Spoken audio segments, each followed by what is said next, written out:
Eh bien salut à tous, c'est Max. Aujourd'hui on se retrouve pour notre épisode 5 de la série Apprendre le Java et aujourd'hui on va s'intéresser au tableau. Donc avant de commencer, il faut savoir que un tableau c'est une variable qui va vous permettre de stocker plusieurs valeurs du même type. Donc tous les types ou même les objets peuvent être stockés dans un tableau. Donc il faut savoir qu'un tableau a une dimension, il est présenté avec une suite de cases numérotées contenant du coup la valeur qui lui a été attribuée. Donc en gros, case numéro 1, bonjour, case numéro 2, au revoir, case numéro 3, bonjour, etc. etc.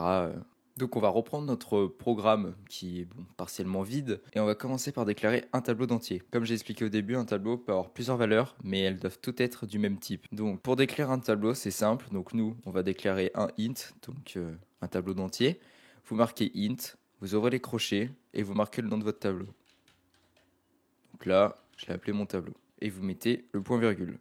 Donc là, du coup, vous avez appris à déclarer un tableau. Maintenant, il faut savoir qu'on peut aussi initialiser ce tableau. Donc là, je vais réécrire mon tableau. Égal new int. Donc on remarque int parce que c'est toujours notre tableau d'entier. Et on va mettre le nombre de valeurs qu'on veut, donc le nombre de cases qu'on veut que le tableau lui soit initialisé. Donc là, on va mettre 50 cases.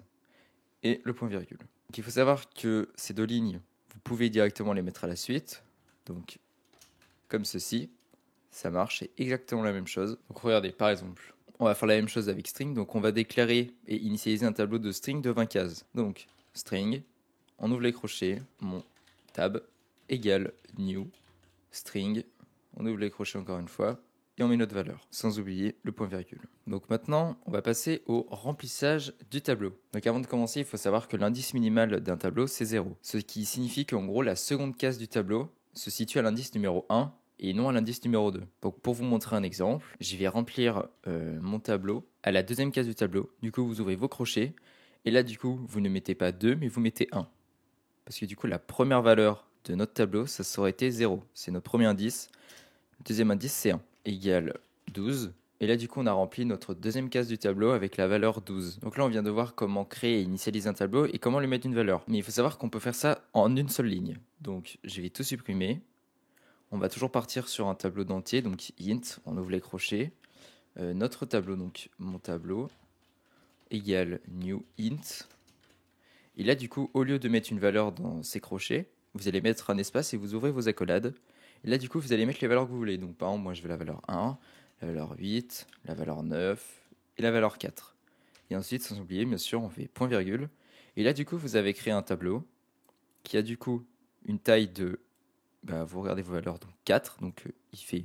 Imaginons qu'ici, il y a écrit 4. Voilà, tout simplement. Et du coup, ça vous a directement mis vos valeurs à l'intérieur. Donc ça vous évite de faire comme on a fait tout à l'heure, donc de refaire une ligne et de les ajouter. Et donc maintenant, on va passer à la lecture d'un élément. Parce que c'est bien beau de pouvoir créer, initialiser, mais si on peut rien lire, c'est un peu dommage. Donc on va écrire un petit système print pour lire tout ça. Donc voici ma valeur, deux points espace. Ensuite, plus pour du coup écrire une variable. Donc là, du coup, vous appelez votre tableau, donc vous mettez le nom de votre variable. Donc moi, du coup, mon tableau. Ensuite, vous ouvrez vos crochets. Là, du coup, vous allez mettre du coup la case que vous voulez. Donc si vous voulez la première, on met 0. Si vous voulez la deuxième, vous mettez 1. Du coup, moi, je vais partir sur la case numéro 1. Donc je vais laisser 0. Et si on lance le programme, comme on peut voir en bas, voici ma valeur 1. Parce que ça nous a récupéré la première valeur de notre tableau. Bien évidemment, je vais vous montrer quelque chose. Comme on peut voir, on a 1, 2, 3, 4. Donc la dernière valeur, c'est 3. Donc nous, on va mettre 4. Et vous allez voir ce qui va se passer. Ça va tout simplement nous mettre une petite erreur comme quoi on a dépassé l'index en mettant 4. Parce que du coup, notre tableau a une longueur maximum de 4. Et nous, on lui a mis une longueur de 5. Donc il faut bien faire attention à surtout ne pas dépasser du coup la dernière case du tableau. Sinon, vous aurez une erreur. Bon, alors là, comme vous avez pu voir, on peut afficher une valeur par une valeur. C'est assez dommage. Alors que par exemple, on pourrait tout simplement faire une boucle et afficher toutes nos valeurs de notre tableau. Donc c'est ce qu'on va faire. Je vais supprimer ça et ça aussi. Et on va créer, alors on va s'amuser un peu, on va créer un tableau avec une taille de 30 entiers. Et on va faire en sorte que en gros nos valeurs soient choisies aléatoirement dans du coup ce tableau. Donc vont être mises à l'intérieur de ce tableau aléatoirement. Et on va en gros remplir automatiquement notre tableau avec des valeurs aléatoires. Donc pour avoir des valeurs aléatoires, c'est très simple. Vous créez un objet random égale new random. Comme on peut voir, ça nous a directement, quand on a fait entrer, importé la classe qu'il nous faut. Donc si vous, ça ne vous l'a pas importé, vous l'importez à la main. Vous écrivez import espace java.util.random. Et avec ce petit élément, on va pouvoir créer des valeurs aléatoires. Donc pour vous compreniez mieux comment fonctionne random, je vais créer une valeur minimum, donc on va dire 1, et une valeur maximum que je vais mettre à 80. Donc maintenant qu'on a créé tout ça, on va créer notre boucle. Donc on va faire une boucle for. Donc hop là, int cpt égale 0, le petit point virgule. Et donc là, qu'est-ce qu'on va écrire ici? Donc en gros, ce qu'on va écrire, c'est qu'on veut que notre compteur n'aille pas sortir du tableau, donc parce que ça serait dommage. Donc il y a un truc qui est assez pratique, c'est qu'on va faire du coup notre cpt, donc notre compteur, inférieur à la longueur de notre tableau. Donc vous écrivez tout simplement le nom de votre variable, point length. Et bien sûr, après on finit cpt++. Et sans oublier d'ouvrir les accolades. Donc en gros, là, tant que notre compteur est inférieur à la longueur du tableau, et la boucle va tourner. Donc ensuite, à l'intérieur, nous, on veut auto-remplir notre tableau avec des valeurs aléatoires. Donc j'appelle mon tableau. Et donc, comme j'ai expliqué, on va remplir chaque case de notre tableau. Donc vu que cpt, c'est une valeur qui va augmenter à chaque fois avec le plus, on a tout simplement juste à le mettre dans les crochets. En gros, ce qui va se passer, c'est que pour le premier tour, ici, ça va être 0. Deuxième tour 1, deuxième tour 2, deuxième tour 3, et ça va remplir comme ça notre tableau. Et du coup, on le remplit avec des valeurs random. Donc là, du coup, la syntaxe, c'est vous mettez le nom de la variable random, donc rdm pour moi. De toute façon, regardez, ça le dit juste en dessous. Donc ensuite, vous écrivez .nextInt. Et dans les parenthèses, on va rouvrir une parenthèse et on va mettre du coup la valeur max moins la valeur min, tout ça plus 1. Et à la fin, plus min. Voilà, donc en faisant ça, ça va tout simplement nous mettre des valeurs aléatoires, du coup avec une valeur minimum et une valeur maximum. Bien sûr, vous pouvez mettre ce que vous voulez dans ces deux valeurs. Donc voilà, donc c'est super, du coup maintenant on a notre tableau. On peut donc le remplir, mais du coup notre but principal, nous, c'était d'afficher. Donc on va faire exactement la même chose. On refait une boucle, donc attendez. Je vais copier la boucle for pour éviter de la réécrire. On va juste changer cpt. On va mettre index. Paf. Et ça, on va y enlever. Du coup, on veut afficher toutes les valeurs de notre tableau. Donc on remet du coup index inférieur à mon tableau.length. Si vous voulez afficher par exemple que 10 valeurs sur les 30, vous ici vous mettez 10 tout simplement. Et du coup on va faire notre petit south. Donc hop là. Donc je vais marquer case numéro de point. On met le petit plus avec du coup le numéro de l'index, la variable index du coup pour qu'on ait notre numéro.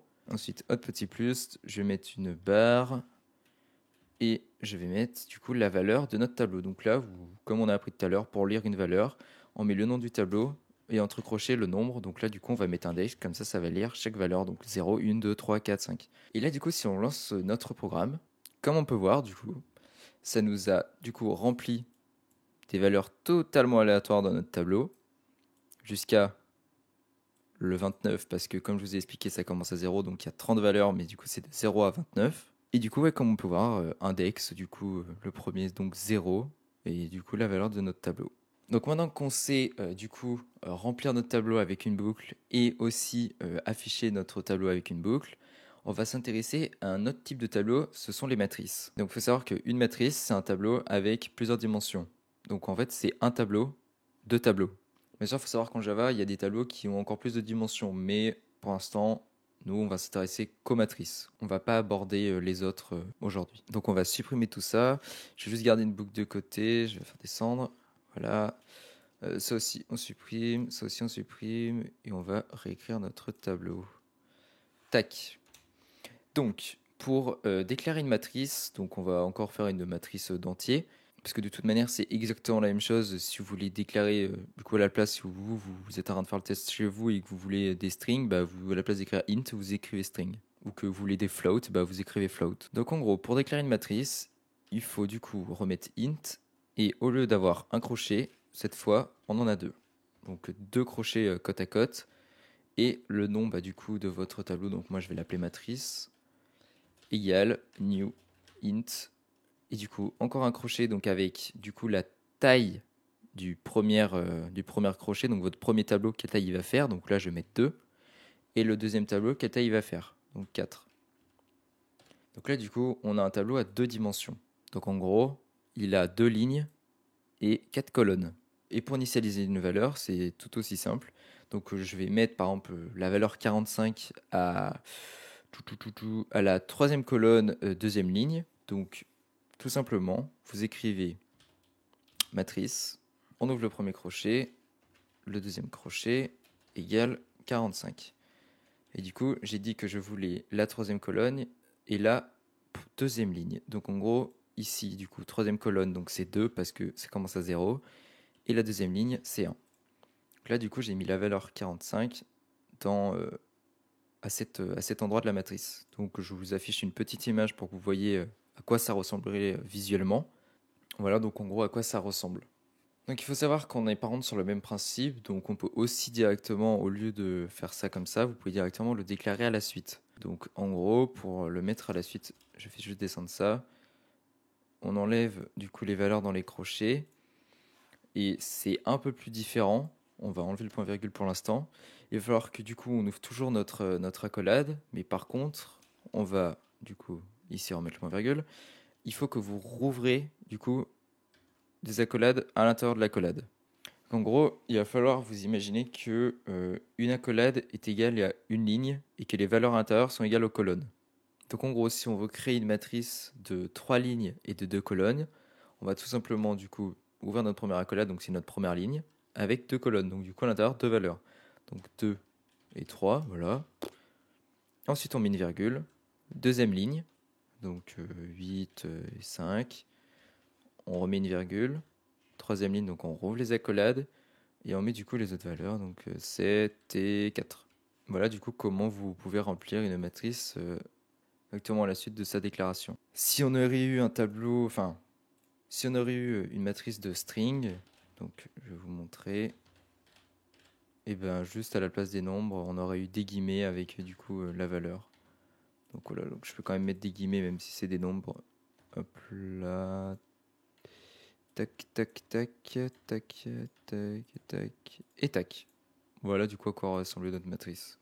Donc, on va enlever tout ça. Donc, tac, hop là, comme ça. Du coup, ouais, la boucle, on va la remonter. Et on va tout simplement, du coup, là, tout de suite, apprendre à comment remplir une matrice. Donc, on va faire 12 en 1. Donc, on va la remplir et ensuite, on va afficher. Donc, avant de commencer à faire la boucle pour tout initialiser, on va tout simplement remplir nos crochets. Donc, moi, je vais faire une matrice de 6 lignes et de 4 colonnes. Donc, du coup, on va écrire 5 et 3. Et on va enlever les accolades.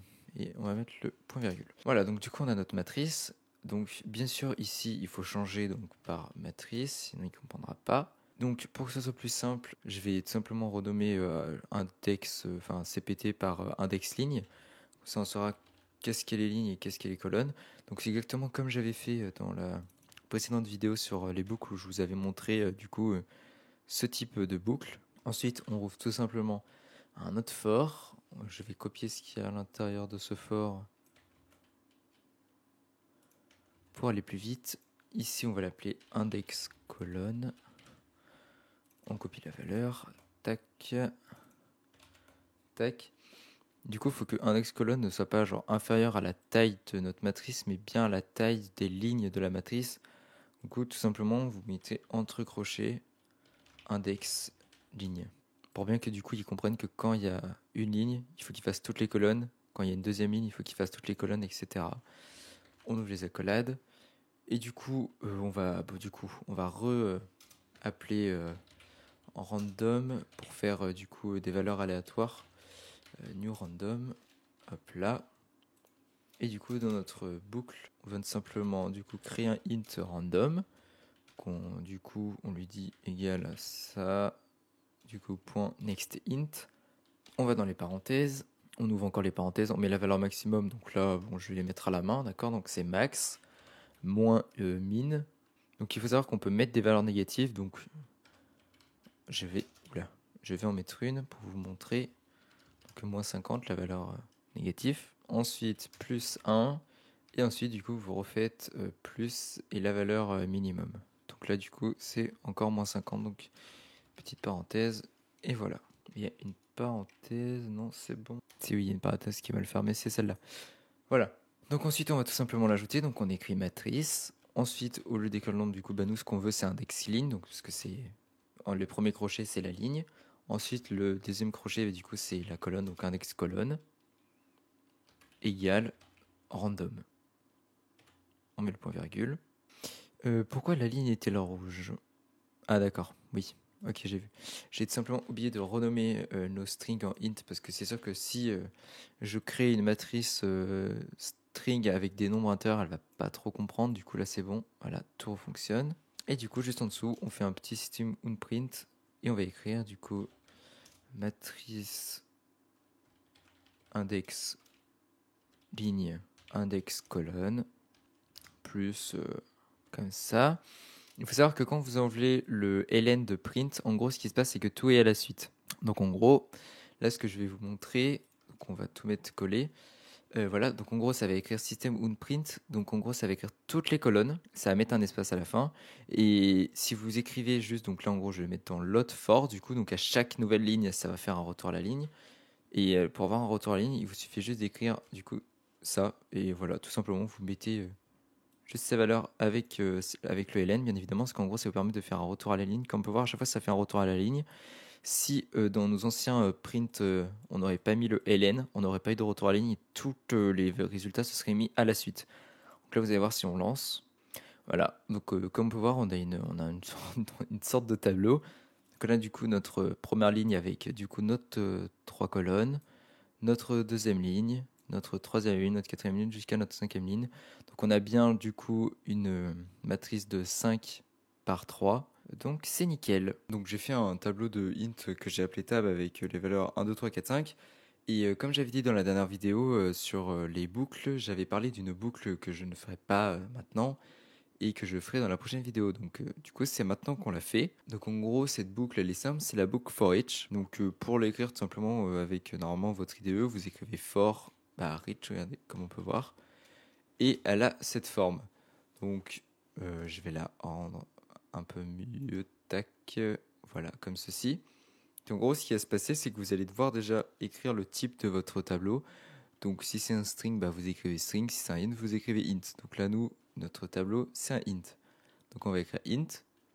Ensuite on va mettre le nom d'une valeur. Donc on va créer une valeur. Du coup on va créer int val par exemple. Et ici après les deux points on va mettre le nom de notre tableau. Donc là du coup ce qui se passe c'est qu'on a créé une nouvelle valeur. Deux points tab. Parce que c'est le nom de notre tableau. Et là du coup ici dans les... Il n'y a plus besoin de mettre de longueur, etc. comme on a fait juste avant avec le for. Et c'est très simple, on fait un petit south, on fait un south du coup de val. Et ce qui va se passer, c'est que si on lance, comme on peut voir, on a nos valeurs, donc 1, 2, 3, 4, 5. Donc du coup, for each, c'est vraiment très très très pratique pour les tableaux. C'est une des boucles les plus utilisées, surtout pour les tableaux du coup, parce que comme on peut voir, ça évite de faire une boucle for avec du coup tout à créer.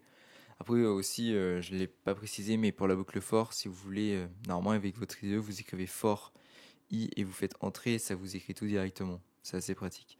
Mais voilà, comme on peut voir, c'est un peu mieux de faire ça, c'est plus propre et c'est beaucoup plus rapide que de tout devoir écrire et aussi de se baser par rapport à la longueur, alors que là, ça fait tout automatiquement. Enfin, je trouve pour moi que cette boucle est beaucoup plus rapide que celle-là en tout cas. Voilà, donc c'est déjà la fin de la vidéo. Donc maintenant, vous savez ce qu'est un tableau. Il faut savoir qu'il y a d'autres moyens de faire des tableaux comme par exemple ArrayList, donc qu'on verra prochainement. Le prochain épisode qu'il y aura dans la série, ce sera sur les fonctions et les procédures. Sinon, je vous invite à laisser un commentaire si vous avez des questions ou si vous n'avez pas compris quelque chose pour que je puisse vous aider ou tout simplement répondre. Et sur ce, moi, je vous dis à tout à l'heure pour une prochaine vidéo. Ciao, ciao!